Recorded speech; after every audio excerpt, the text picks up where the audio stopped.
तो बेटा इससे पहले वाला जो लेक्चर था ना, उसमें हमने 7.2 का क्वेश्चन नंबर 1, 2, 3 और 4 देख लिया था।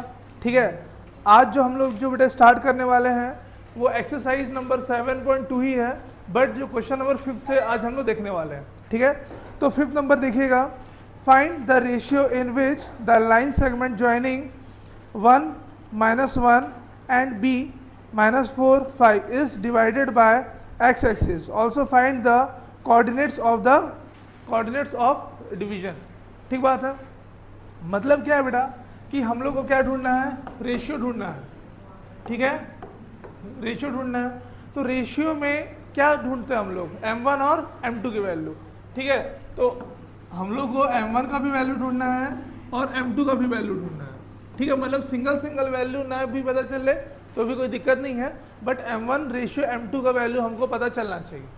ठीक बात है, समझ में आया।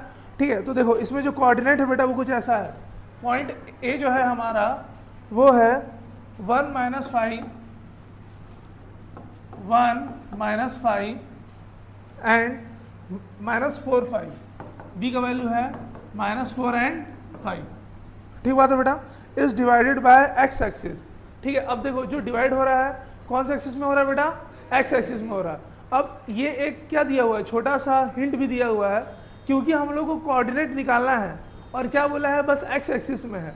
मतलब जो हमारा कोऑर्डिनेट जो आएगा वो क्या आएगा, एक्स एंड 0। अगर वाई एक्सिस में कोऑर्डिनेट निकालना होता तो क्या आता, 0 एंड वाई। बात समझ में आ रहा है। ठीक है, तो ये जो हिंट है ये हमको बाद में काम आएगा ना। ठीक है, पहले हम लोग क्या कर लेंगे बेटा, सेक्शन फॉर्मूला लगा लेंगे, किसके लिए, एक्स एक्सिस के लिए, क्योंकि सिर्फ एक्स वाला ही बोला है। ठीक है, तो ये हो जाएगा आपका x = x2 m1 + m2 x1 upon m1 + m2। ठीक बात है बेटा, हो गया। तो देखो अब यहाँ पे हो जाएगा x = यहाँ पे ना देखो x का के वैल्यू की जगह पे हम लोग x ही रख रहे हैं अभी। ठीक है, क्यों, क्योंकि यहाँ पे हम लोग को x का वैल्यू दिया हुआ नहीं है। ठीक, ये क्या है, ये x1 y1 है और ये x2 y2 है, दोनों में फ़र्क होता है। ओके, इसको आप लिख लो x1 y1, इसको आप लिख लो बेटा x2 y2। बात समझ में आया। ठीक, तो देखो अब इसको थोड़ा सा वैल्यू पुट कर लेते हैं। ये आपका हो जाएगा -4 × m1, क्योंकि इसकी भी वैल्यू तो नहीं मालूम है अपने को। ठीक है, प्लस जो m2 का वैल्यू m2 ही रहेगा, इंटू x1 का वैल्यू हो जाएगा 1 whole divided by m1 + m2, मतलब 1 + यहाँ पे m1 + m2। ठीक बात है बेटा, इसको ऐसे ही रहने दो, है ना। अब थोड़ा सॉल्व कर लो, x = -4m1 + m2 अपॉन क्या, m1 + m2। ठीक बात है बेटा, हो गया। अब देखो x = यहाँ से देखो कोई चीज़ है जो कॉमन दिख रहा है, m1 m2 दिख रहा है, बट यहाँ पे क्या है, -4 है ना। ओके, तो ये डायरेक्टली ऐसे तो सॉल्व नहीं हो पाएगा। हाँ, क्या ले लेंगे, हाँ, तो रेशियो हम सपोज कर सकते हैं कि k/1 अगर हम लोग ले लिए, मान लो कि हमारा जो m1 और m2 का जो है हमने क्या मान लिया, k/1 ले लिया।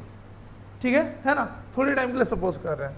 तो इस वाले में फिर क्या हो जाएगा, k की जगह पे, ये m1 की जगह पे -4k हो जाएगा, प्लस m2 की जगह पे कितना आ जाएगा, 1। ठीक, अब यहाँ पर भी क्या हो जाएगा, k + 1, फिर से तो सेम ही दिक्कत हो गया ना। देखो इसमें भी प्रॉब्लम क्या है ना, कि यहाँ पे -4k है और यहाँ पर क्या है, k है, तो कॉमन निकालते नहीं बनेगा। फिर यहाँ पे x भी तो है,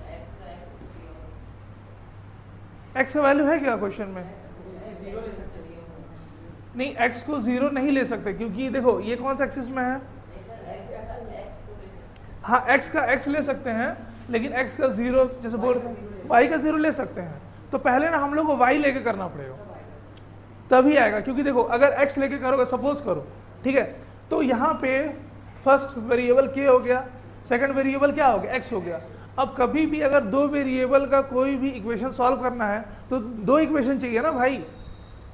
अगर तुमको 3 वेरिएबल सॉल्व करना है तो 3 इक्वेशन चाहिए, एक वेरिएबल सॉल्व करना है तो एक इक्वेशन चाहिए, और 2 वेरिएबल सॉल्व करना है तो 2 इक्वेशन चाहिए। अगर हम लोग इसको ट्रांसपोज भी कर देंगे, मल्टीप्लाई भी कर देंगे, फिर भी x की वजह से सॉल्व नहीं होगा। तो हमारे पास बेटा रास्ता जो जो बच रहा है ना, वो क्या जगह बच रहा है कि y वाला ले लें हम लोग, ठीक है। तो y वाले के लिए क्या हो जाएगा, y is equal to y2 m1 plus m2 y1 upon m1 plus m2, ठीक बात है बेटा।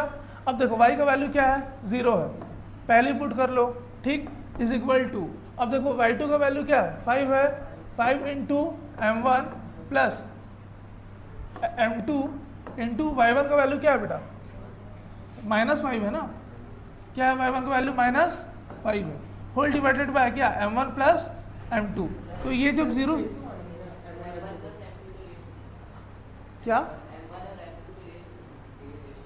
बेटा, देखो जो रेशियो है ना m1 m2 ये दोनों के लिए ले सकते हैं ना हम लोग, उसमें क्या दिक्कत है, m1 इंटू m2 ये 0 से मल्टीप्लाई हो जाएगा, हमको m1 और m2 का रेशियो ही ना निकालना है, ठीक तो है।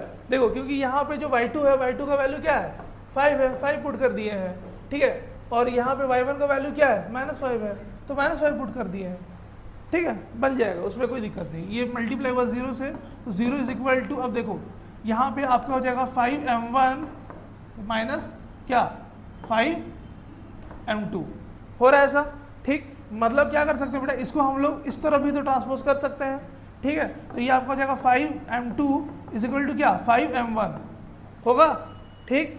और ऐसे कर लेंगे तो क्या हो जाएगा, ये m1 upon m2 is equal to क्या 5/5, कैंसिल हुआ, तो ये क्या आ जाएगा 1/1, मतलब m1 रेशियो m2 का वैल्यू क्या आ जाएगा 1:1, ठीक है। अब देखो, अब जो ये इक्वेशन जो बेटा हम लोग ने सॉल्व किया था, आपको यहाँ पर ना के वे कुछ भी लेने का ज़रूरत नहीं है, ठीक है, के लेने का ज़रूरत ही नहीं पड़ेगा, डायरेक्ट बन जाएगा, ठीक। क्यों, क्योंकि अब हमारे पास m1 और m2 का तो रेशियो है ना, तो हम डायरेक्टली सॉल्व कर सकते हैं। तो आप लोग क्या करो बेटा, अब यहाँ पे -4 इंटू 1 प्लस क्या 1 अपॉन क्या 1 प्लस 1, हो गया, यहाँ तक समझ में आया, ठीक है।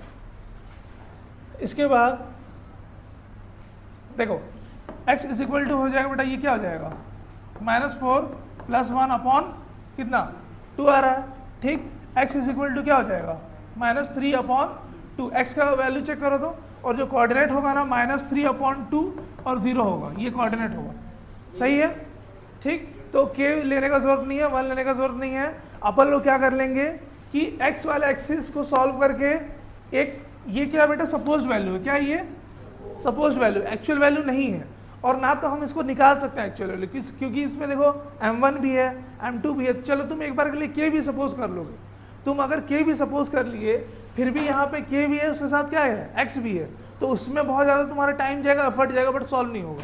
तो आप लोग क्या करो, इसको जहाँ तक सॉल्व हो पा रहा है छोड़ दो, फिर बाकी y वाले सॉल्व करके m1 और m2 का क्या निकाल लो, रेशियो, और रेशियो निकालने के बाद उस रेशियो के वैल्यू को फिर से यहाँ पर पुट कर देना, इसको ले लो इक्वेशन नंबर 1 और लिख लो यहाँ पे, पुटिंग द वैल्यूज